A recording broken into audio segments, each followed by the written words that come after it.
jàmm ci li gën a fës ci yëglekaay yi ñu commencé kook yor bi mu dellusiwaat ci anniversaire bu bateau le Joola nga xam ne bi si tey bii ci lay am ñaar fukki at ak benn bi ba suuxeeg léegi si yëglekaay bi ne waaye teewul ba léegi si laa la wax dossier muy gën di lëndëm famille victime yi di jooy suba ngoon guddeeg bëccëg conséquence économique bi nga xamante ni defoon na ko fi moom la Joola ñi nga xam ne ñooy responsable suuxuk bateau le Joola ba léegi si cité guñu leen en tout cas li wétoor mu di tey la anniversaire am gannaaw ñaar fukki at ak benn enquête yéenekaay moom ubbi xët bi yaatu jagle ko wàllu politique yéenekaay bi ne ni ki démb président Macky Sall mu ngi woon ci waawan ziyaare ji xalif général des Tidianes waaye visitam bi politique la gën a nduru yéenekaay bi dañu xamal ni moom président Macky Sall nag ci kanamu xalif bi présenté na candidat wu Benno Bokk Yaakaar présenté tamit équipe bi nga xam ne ñooy ànd ak Amadou Ba ci élection présidentielle yi di ñëw sàkku ci xalif général des Tidianes nag mu daal di ñaanal Amadou Ba ndax mu mën ko remplacer ci bopp nguur gi moom xalif général des Tidianes nag dem na sax bay woowee Amadou Ba mii na futur président de la République du Sénégal Le Quotidien yéenekaay ne élection présidentielle yi di ñëw xalif général des Tidianes moom voté na ba noppi te Amadou Ba la votel ma ne la nëbbul péetéem fi mu toll nii laa la wax waxuma la Amadou Ba sax waaye Macky Sall keneen kum tànnoon sax boobu méttul Tiwaawan ànd ak moom li wértéwur daal moo di candidat wu Benno Bokk Yaakaar bii di Amadou Ba Tiwaawan moom votel nañ ko ba noppi ndax xalif général des Tidianes ñaanal na ko ngir mu gagné ci élection présidentielle yi di ñëw daatr bi di yéenekaay ne président Macky Sall kay mu ngay anticiper campagne ba lu diine bu mu dem nag mu ngay campagnal Amadou Ba bu démb Tiwaawan laa la wax la xew ca salle ba weesu na visite religieuse waaye campagne dëgg moo fa am en tout cas li wértéwur moo di président Macky Sall moom sàkku na ci xalif bi mu ñaanal Amadou Ba ngir mu nekk président de la République du Sénégal waaye li yéenekaay bi di laajte moo di lan moo tax président Macky Sall mu sappe na famille Ndiéguène famille Serigne Khadim Lo Gaynde ak Cheikh Néma Aïdara lii lu jar a laajte la li wértéwur daal moo di président Macky Sall jamono ji këru diine gu mu dem nag dafay fàtte boppam fàtte na sax ne ba léegi mooy njiitu réew mi waaye que muy présenté moo di Amadou Ba tey sàkku ci kilifa yi nag ñu ñaanal ko pour mu gagné ci élection présidentielle yi di ñëw fekk jamono jooju nag libéraux yu bëri dañoo mere nag Karim Meïssa Wade am na sax ñoo xamante ni ñu ngay fippu découragé ndax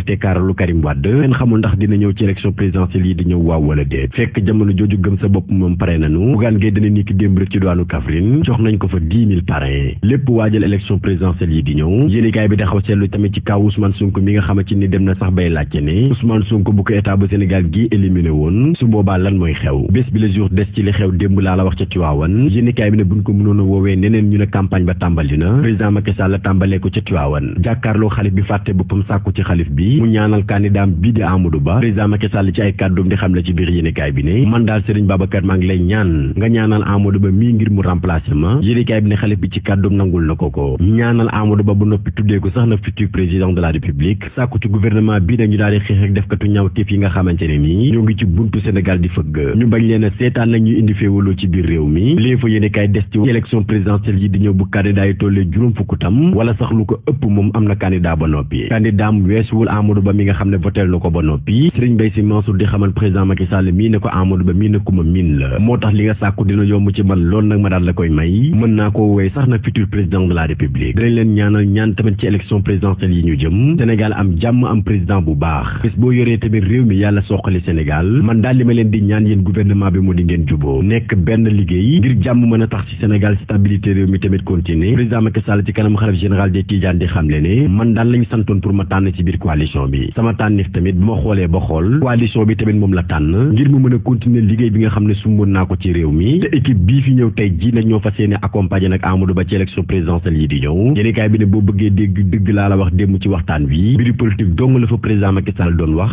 soog a sàkku nag ci xalif bi mu ñaanal Amadou Ba pour mu am nag victoire bu rëy ci élection présidentielle yi di ñëw waaye moom it président Macky Sall mu ngi sàkku ci njaboot gi ñu dem voté ji loolu lu am solo la ci élection présidentielle yi di ñëw xalif bi nag ci kàddoom xamal na président Macky Sall ne ko nag fii la yàlla tuddee woon sa jeexitalu gouvernement waaye teewul nag sa candidat bii danañ ko ñaanal mu am ndam source aane Aly Ngouille Ndiaye de démb dem na Tiwaawan waaye waxi Amadou Ba ak Macky Sall daf ko jël lem tegee nale ba tey ji ñu wax ak yéen Aly Ngouille Ndiaye yéyul yàbbi laa la wax ci affaire gouvernement bi yéenekaay bi ne gàmmu ren jii kay dafa mujjee sax ala dawme yëfi politique nag saf ci lool surtout nag délégation bi nga xam ne président Macky Sall moom la àndal ni ki démb ba ñuy jàkkaarloo xalif bi waxtaan wa fa amoon ala dawme na lool nag ci côté Benno Bokk Yaakaar yéenekaay bi des waat ci lan moo tax xalif général des Tidianes daal di woowee Amadou Ba mi futur président ca kàddoom yi moom xalif bi daf doon tontu président Macky Sall ne ko yow yaa choisir Amadou Ba mi ngir mu remplacer la ci bopp nguur gi kon nag dèjà mën naa ko woowee futur président nii la kàddu gi demee yéenekaay bi dañu xamal ni moom xalif bi nag am na yaakaar lool ngir Amadou Ba mi daal di gagné élection présidentielle yi di ñëw ndax jour bi délégation président Macky Sall bi ñëw ca Tivaouane jouruk fermeture Bourdu la mu am ci yaakaar lool mu tombeek altine di bis bu tedd ci biir l'islam tax na tamit mu gën a am yaakaar lii bokk na ci li tax mu ooyee Amadou Ba mi nag futur président waa kër Cheikh El Hadji Malick nag sant lool président Macky Sall Sall mi nga xam ne réalisé na lu bëri nag ci biir Tivaouane bokk na ci hôpital bu mag bii di hôpital El Hadji Malick Sy complexe El Hadji Malick Sy ak participation bu mag bi nga xamante ni nguur Sénégal gi def nañ ko ci construction jumaa ji ñuy tabax li tax na xalif général des Tidianes sant loolu président Macky Sall. Libération yéenekaay moom dañu nettali mbir bu doy waar bu am ci diwaanu Diourbel benn jeune Jakarta man daal la ñuy piégé rey ko ba noppi daal di jël Jakartaam waa ji mu ngi wéy ci turu Mbay Jaxate mi ngi am ñaar fukki at ak ñett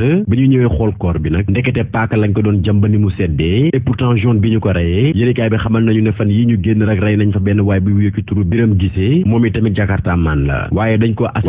assassiné jël bakkanam li tax yéenekaay bi di laajte est-ce que Sénégal gi dafa soppeeku waaw wala déet réew mi koy weesu na soppeeku réew mi baax na yéen ak jàmm mbokk yi ba suba ak jàmm incha allah. jamono ji ñu toll nii nag am wiir jafe na lool ku nekk ak la muy jàmbat pharmacie Al Maktoum indi leen ay solution yu gaaw